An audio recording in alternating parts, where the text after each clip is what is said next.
Permata TV YouTube Indonesia dengan bangga mempersembahkan sebuah storytelling kekinian abad ini diangkat dari karya besar Esa Mintarja yang sangat populer di masanya, berlatar belakang kisah tanah Jawa masa lampau dengan judul Kisah Arya Manggada.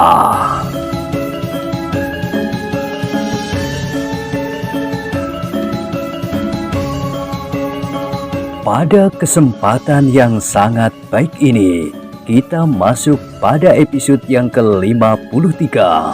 Selamat menikmati.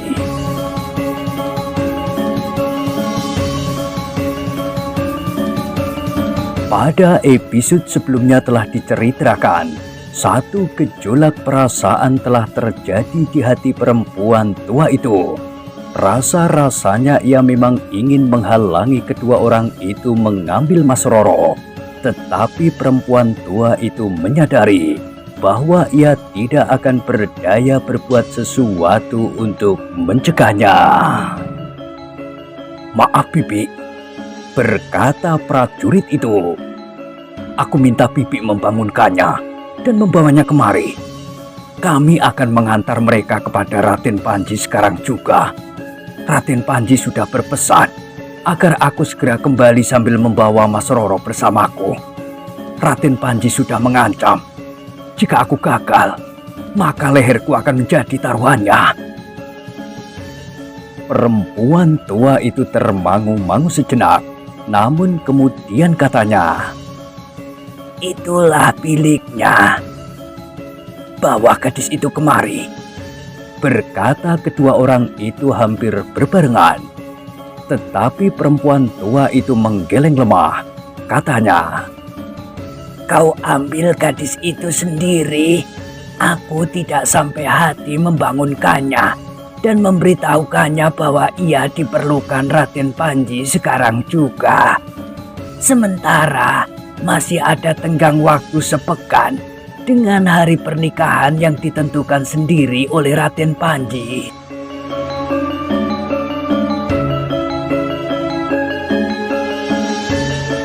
Kedua orang itu menjadi tegang, namun ia tidak akan dapat memaksa perempuan tua itu untuk membangunkan Mas Roro. Sementara waktunya sudah menjadi terlalu lama. Raden Panji yang memberikan perintah langsung kepada kedua orang itu nampaknya tidak sabar lagi menunggu. Karena itu, maka keduanya pun telah menyingkirkan perasaan sendiri yang justru berlawanan dengan tugas yang harus diembannya. Seorang di antara mereka berkata, "Aku akan membangunkannya." Orang itu telah mendekati pintu bilik Mas Roro. Namun sebenarnya lah keraguan-raguan masih saja mencekamnya. Ketika di luar sadarnya, prajurit itu menyentuh pintu, maka ia pun tahu bahwa pintu bilik itu telah diselarat dari dalam. Perlahan-lahan orang itu mengetuk pintu sambil berdesis, "Mas Roro, Mas Roro." Beberapa saat orang itu mengetuk pintu, namun sama sekali tidak terdengar jawaban. Karena itu maka prajurit itu mengetuk semakin keras. "Mas Roro," panggil prajurit itu.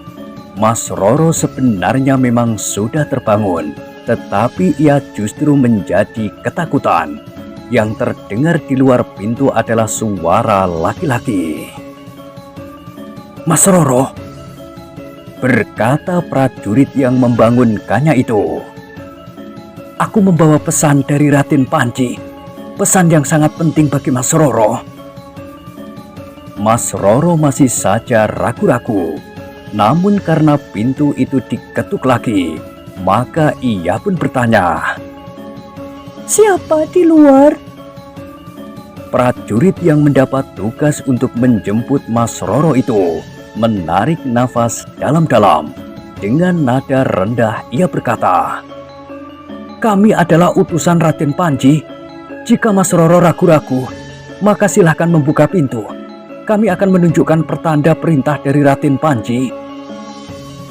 "Kenapa tidak besok saja?" bertanya Mas Roro.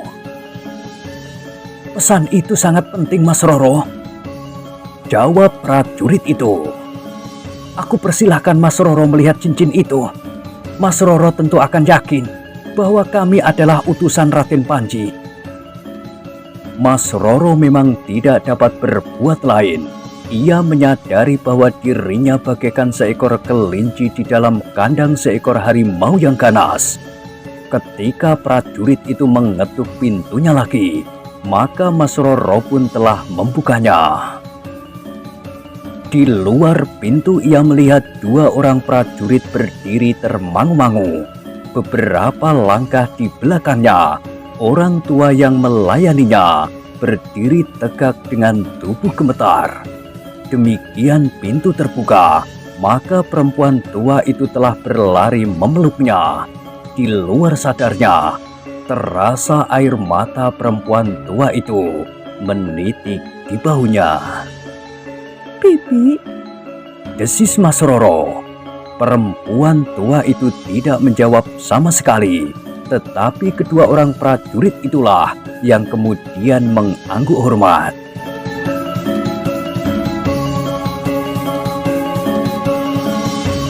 Mas Roro berdiri tegak memandangi kedua orang prajurit yang menunduk itu.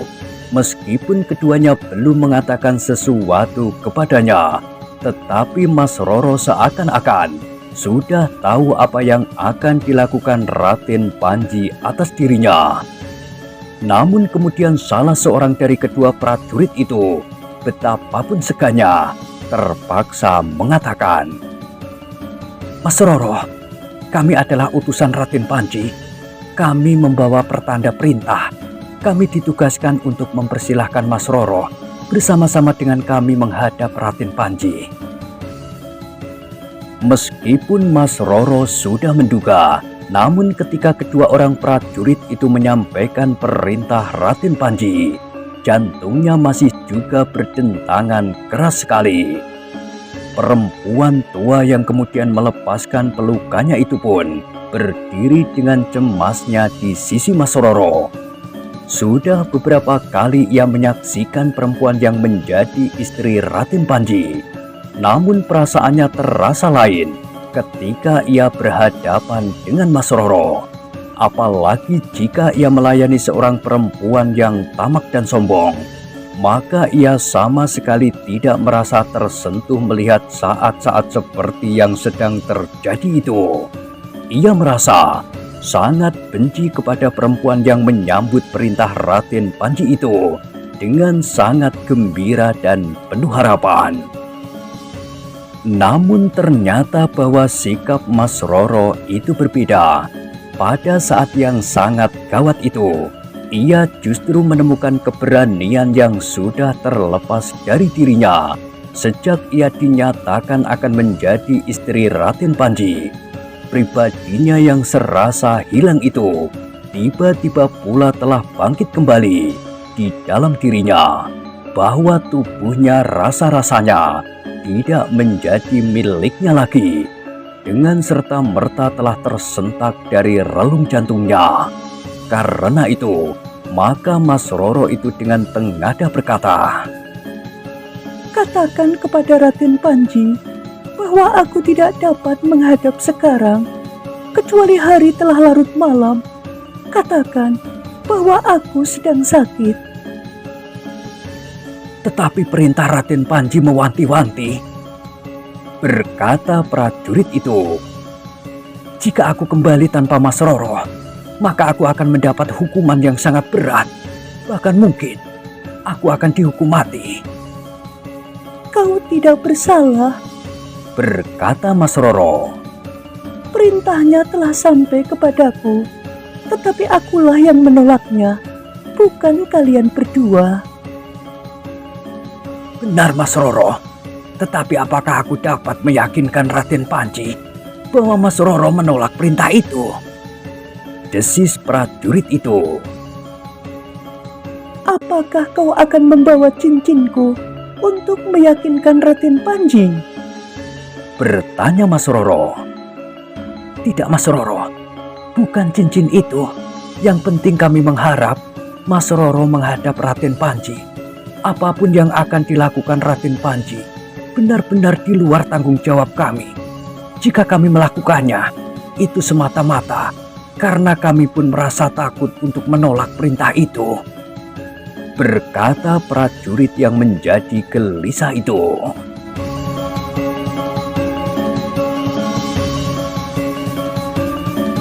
Katakan kepada Raden Panji bahwa kau telah melakukan tugasmu dengan baik. Dan katakan pula bahwa akulah yang menolak perintahnya. Jika Raden Panji marah dan akan menjatuhkan hukuman, biarlah aku yang dihukum, hukuman mati sekalipun. Jawab Mas Roro. Lalu katanya pula, sampaikan kepada Raden Panji bahwa aku menolak kemauannya. Aku baru akan menjadi istrinya sepekan lagi. wajah kedua utusan itu menjadi tegang. Mereka tidak mengira bahwa Mas Roro akan menolak perintah yang diberikan Raden Panji. Secara kebetulan, seorang di antara mereka juga melakukan perintah yang sama atas istri Raden Panji yang kelima. Tapi perintah itu tidak ditolaknya.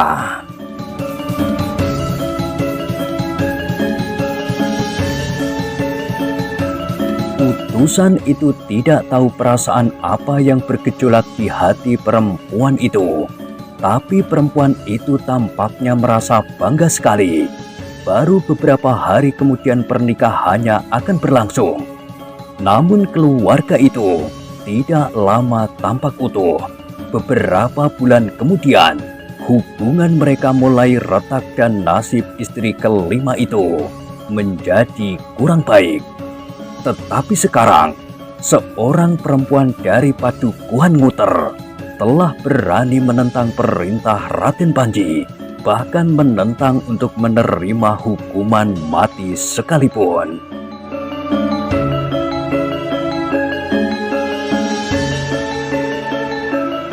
Ketika keduanya masih termangu-mangu, Mas Roro seakan-akan telah menemukan dirinya kembali itu berkata, Kisanak, kembalilah. Aku masih letih. Aku masih ingin tidur lagi. Kedua orang itu saling berpandangan sejenak, namun seorang di antara mereka berkata, "Tidak Mas Roro, aku harus kembali menghadap Raden Panji bersama Mas Roro." Aku tidak mau. Bentak Mas Roro. "Kami juga tidak berani kembali tanpa Mas Roro," sahut yang seorang lagi. Terserah pada kalian, tapi aku tidak akan pergi. Jawab Mas Roro. Kedua orang itu menjadi bingung. Dengan gagap seorang di antara mereka berkata, "Tidak, Mas Roro harus pergi." Aku tidak mau. Jawab Mas Roro tegas. "Kami akan memaksa Mas Roro." Utusan yang kehilangan akal itu mulai mengancam. Wajah Mas Roro menjadi semakin tegang. Dengan suara bergetar ia berkata, Kau tahu siapa aku? Kau tidak akan dapat menakut-nakuti aku. Aku adalah calon istri Raden Panji. Jika kalian berani menentang perintahku, itu berarti kalian berani menentang Raden Panji.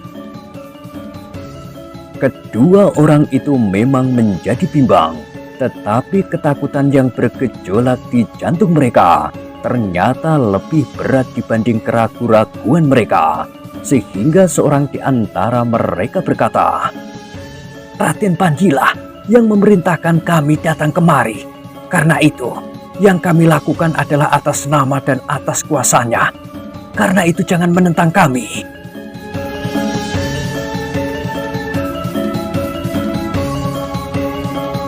Debar jantung Mas Roro bagaikan semakin cepat berdegup. Tapi ia masih berkata lantang. Pergi, jangan mencoba mengganggu aku. Jika Raden Panji mengetahuinya, kalian akan dihukum gantung. Kami mengemban perintah Raden Panji, ulang salah seorang dari mereka. Tetapi Mas Roro tetap pada pendiriannya. Katanya,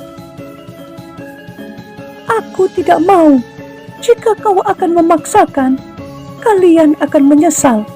Aku dapat mengatakan hitam atau putih tentang kalian kepada Raden Panji. Aku dapat mengatakan bahwa kalian telah memanfaatkan keadaan itu untuk kepentingan dan kesenangan kalian sendiri. gila. Wajah orang-orang itu menjadi marah. Seorang di antara mereka berkata, kami akan melakukannya di hadapan saksi-saksi. Para prajurit yang bertugas di tempat ini akan menjadi saksi apa yang telah kami lakukan. Mereka akan mengatakan sesuai dengan apa yang mereka lihat. Wajah Mas Roro menjadi panas. Ternyata orang-orang itu tidak lekas menjadi ketakutan. Namun ia sudah bertekad untuk tidak mau pergi mengikuti keduanya. Karena itu, Mas Roro berkata, Aku tidak peduli, tapi aku tidak mau. Jika kalian coba menjamah kulitku dan menjadi kotor, Raden Panji tentu tidak akan memaafkan kalian lagi.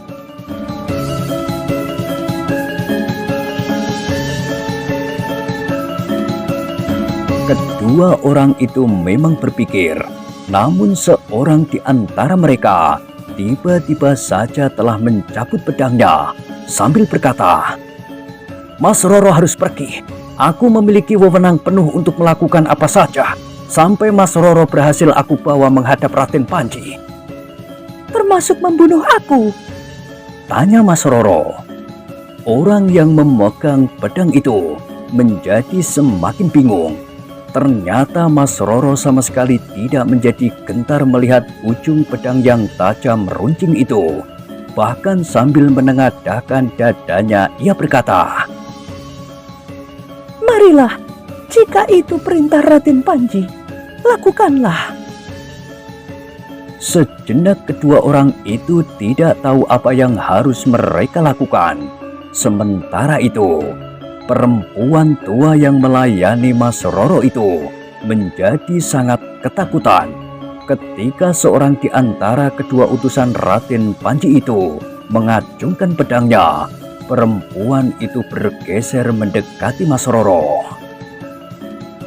Karena kedua orang itu tidak segera berbuat sesuatu, sekali lagi Mas Roro berkata, Ayo, bunuh aku jika kau berani melakukannya. Nanti bawa tubuhku menghadap Raden Panji.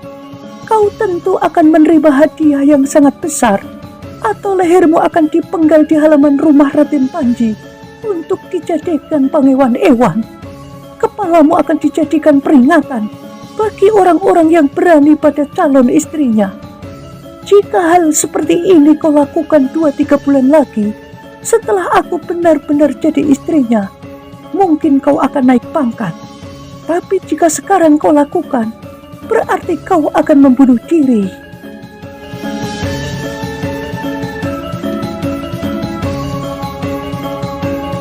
Kedua orang itu benar-benar menjadi bingung. Tampaknya Mas Roro terlalu yakin akan dirinya. Seakan-akan dalam waktu singkat, Mas Roro telah berubah sama sekali. Bukan lagi seorang perempuan lembut, penurut dan tanpa berani mengangkat wajahnya di hadapan seseorang. Namun tiba-tiba, ia dapat menjadi garang dan menantang ujung pedang. Perempuan tua yang melayaninya menjadi sangat heran. Kekuatan apa yang telah menggerakkan Mas Roro untuk berbuat demikian. Namun dalam kebingungan dan tanpa dapat melihat jalan keluar yang lebih baik, kedua orang itu telah melakukan kekerasan. Memang tidak menusuk jantung Mas Roro dengan pedang. Justru senjata tajam yang sudah dicabut itu disarungkannya kembali. Keduanya kemudian memaksa Mas Roro untuk mengikutinya. Seorang di antara mereka telah memegang lengan gadis itu dan menariknya sambil berkata, "Aku tidak tahu apakah jalan ini yang terbaik, tetapi aku tidak mau mendapatkan hukuman karena perempuan yang keras kepala ini." Ketika Mas Roro meronta, yang seorang lagi telah membantunya memegangi lengannya yang satu lagi. Mas Roro, seorang gadis lembut dan lugu, tidak dapat mengatasi kekuatan kedua orang prajurit itu. Tangannya yang kasar dan tenaganya yang besar telah menyeret Mas Roro dari ruang dalam.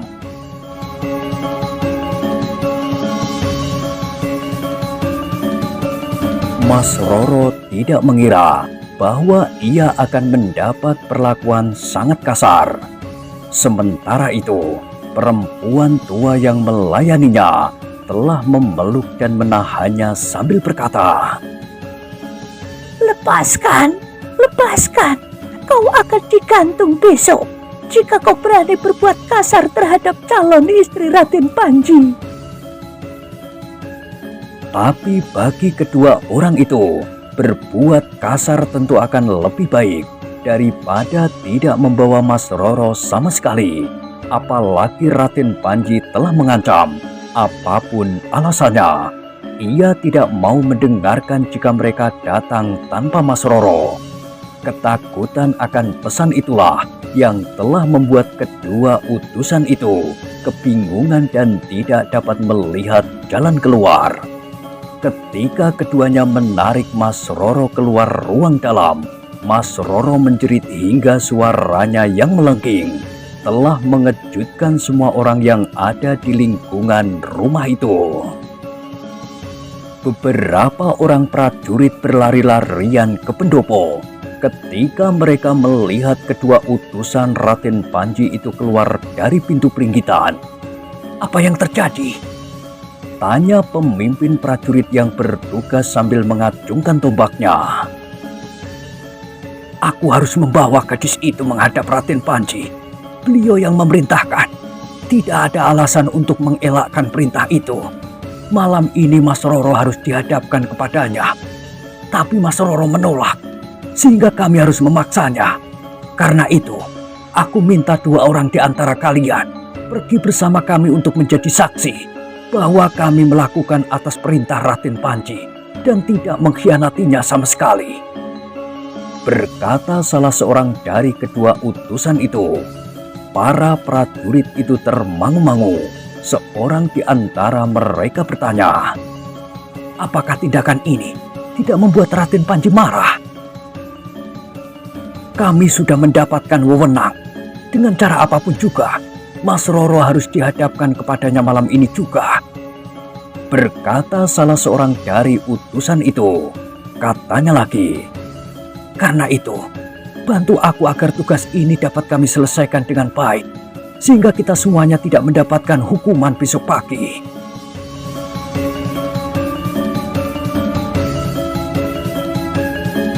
Para prajurit itu termangu-mangu, namun mereka yakin bahwa kedua orang itu memang utusan Raden Panji, menilik pertanda yang mereka bawa. Dengan demikian keduanya telah bertindak atas nama Raden Panji. Dalam keraguan-raguan itu, Mas Roro meronta sekali lagi. Demikian tiba-tiba hingga kedua orang prajurit yang memeganginya terkejut. Mas Roro memang dapat melepaskan diri, tapi ia tidak sempat berlari turun dari pendopo. Tangan-tangan yang kuat itu telah menggapainya lagi. Bahkan kemudian tangan-tangan kasar itu memeganginya lebih erat di lengannya, sehingga lengan Mas Roro terasa sakit. Sekali lagi Mas Roro menjerit, tapi suaranya bagaikan hilang di telan gelapnya malam. Namun dalam pada itu, Wirantono, Manggada dan Laksono telah berdiri di halaman rumah itu. Dengan sikapnya, mereka meloncat naik ke pendopo. Dengan geram Wirantono bertanya, Apa yang kalian lakukan atas adikku? Kami mengemban tugas dari Raden Panji, berkata utusan itu sambil menunjukkan cincin pertanda kekuasaan Raden Panji. Wirantono, Manggada dan Laksono termangu-mangu sejenak. Namun kemudian Wirantono telah bertanya kepada Mas Roro. Apa yang mereka kehendaki? Aku tidak mau. Aku tidak mau. Teriak Mas Roro. Sedangkan perempuan tua yang melayani Mas Roro itu pun telah berada di pendopo rumah itu dengan wajah yang tegang.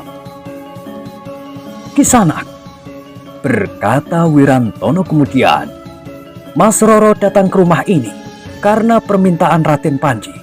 Mas Roro itu dalam waktu sepekan lagi akan menjadi istri Raden Panji. Kenapa sekarang kau perlakukan seperti itu? Kami mengemban tugas. Kami harus membawa Mas Roro menghadap Raden Panji sekarang ini. Seharusnya Mas Roro tidak menolaknya, sehingga tidak akan terjadi sesuatu. Berkata salah seorang dari mereka yang membawa Mas Roro itu. Tetapi bukankah kau dapat mengatakan kepada Raden Panji bahwa Mas Roro berkeberatan untuk menghadap malam ini? Sahut Wirantono. Kau belum mengenal Raden Panji dengan baik.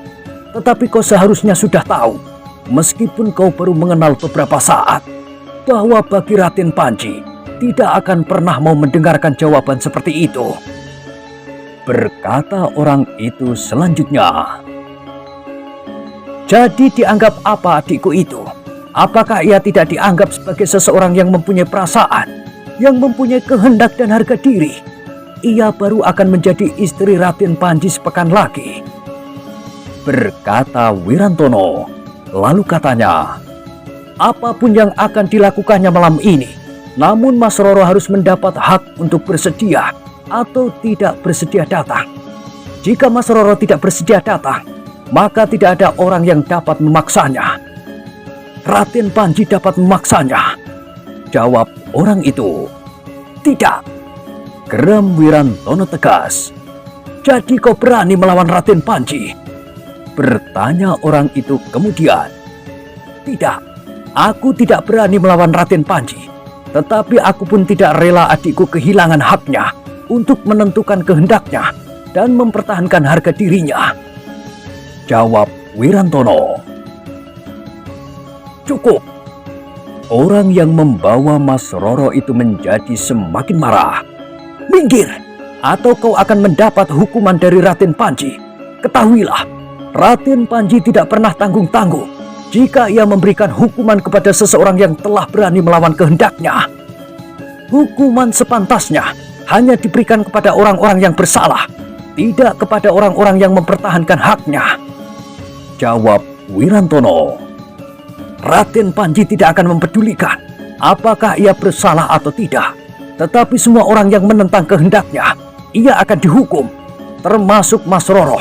Karena itu, maka biarlah Mas Roro datang memenuhi perintah Raden Panji, jawab orang itu.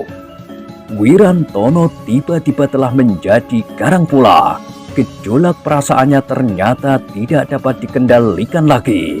Apalagi sikap kedua orang itu justru menjadi semakin kasar terhadap Mas Roro. Seorang di antaranya seakan-akan telah menyeretnya, sementara yang lain berdiri menghadapi Wirantono, Manggada dan Laksono. Dengan lantang Wirantono berkata, lepaskan adikku. Kau gila. Raden Panji mempunyai wewenang untuk menghukum mati kepada siapa saja yang dianggapnya menghalangi tugasnya, berkata orang itu. Wewenang dari siapa? Bertanya Wirantono. Lalu katanya, kalau wewenang itu diberikan oleh ayah dan ibunya, maka itu tidak akan mempunyai nilai sama sekali untuk diterapkan dalam tugas-tugasnya sebagai seorang prajurit. Tutup mulutmu. Raden Panji mendapat tugas dari Kanjeng Sultan di Pajang untuk mengamankan daerah ini dari kekuasaan para penjahat dengan wewenang untuk memberikan hukuman mati kepada siapa saja yang berani menentangnya, berkata orang itu. Jika demikian, kaulah yang gila. Atau Raden Panji itulah yang sudah menjadi gila? Wirantono benar-benar telah kehilangan pengekangan diri. Kedua orang prajurit yang mengambil Mas Roro itu terkejut. Mereka tidak menduga sama sekali bahwa kata-kata yang keras itu akan terlontar dari mulut seseorang, apalagi dari sebuah padukuhan yang jauh. Dengan lantang seorang di antara mereka berkata, "Kau sudah benar-benar menjadi jenuh untuk hidup. Kau akan digantung sebagaimana para penjahat yang telah tertangkap. Wewenang untuk menghukum mati hanya diberikan kepada Raden Panji dalam tugasnya memberantas kejahatan, tidak untuk kepentingan diri sendiri, apalagi untuk memaksa perempuan-perempuan muda menjadi istrinya yang keenam, ketujuh, bahkan kelak istrinya yang ke-100, apalagi memaksa seorang perempuan yang bukan istrinya datang kepadanya di malam hari seperti ini." Suara Wirantono tidak kalah lantangnya. "Tutup mulutmu!" bentak prajurit itu. "Atas nama Raden Panji, dengan wewenang yang diberikan kepadaku, jangan ganggu tugasku, atau aku akan mempergunakan wewenangku." "Aku tidak akan mengganggumu jika kau tidak mengganggu adikku," Wirantono membentak pula. "Aku melakukan perintah Raden Panji." Orang itu berteriak, tetapi Wirantono pun berteriak pula, "Jika demikian, jika kalian telah menjadi budak-budak yang mati, katakan, Raden Panji tidak boleh mengganggu adikku." Wajah kedua orang prajurit itu menjadi merah, namun dengan demikian mereka telah memusatkan perhatian mereka kepada Wirantono. Dalam kesempatan itu, Mas Roro telah menghentakkan tangannya dan merenggutnya dari pegangan prajurit itu. Demikian tiba-tiba dan di luar dugaan, sehingga sejenak kemudian tangan Mas Roro telah terlepas. Keberanian Mas Roro benar-benar telah tumbuh. Segera ia berlari ke arah Wirantono dan seakan-akan bersembunyi di belakang punggungnya. Kemarahan kedua orang prajurit yang mengemban tugas Raden Panji itu sudah sampai ke puncak. Kemarahan mereka telah dilandasi pula oleh perasaan takut jika mereka gagal menjalankan perintah. Seandainya mereka tidak dapat membawa Mas Roro menghadap Raden Panji, maka Raden Panji tentu akan menjadi kehilangan kesabaran sebagaimana sering dilakukannya. Keduanya tentu akan mengalami nasib yang sangat buruk, apalagi tugas mereka adalah tugas yang sangat mudah, membawa seorang perempuan menghadap Raden Panji. Hanya itu.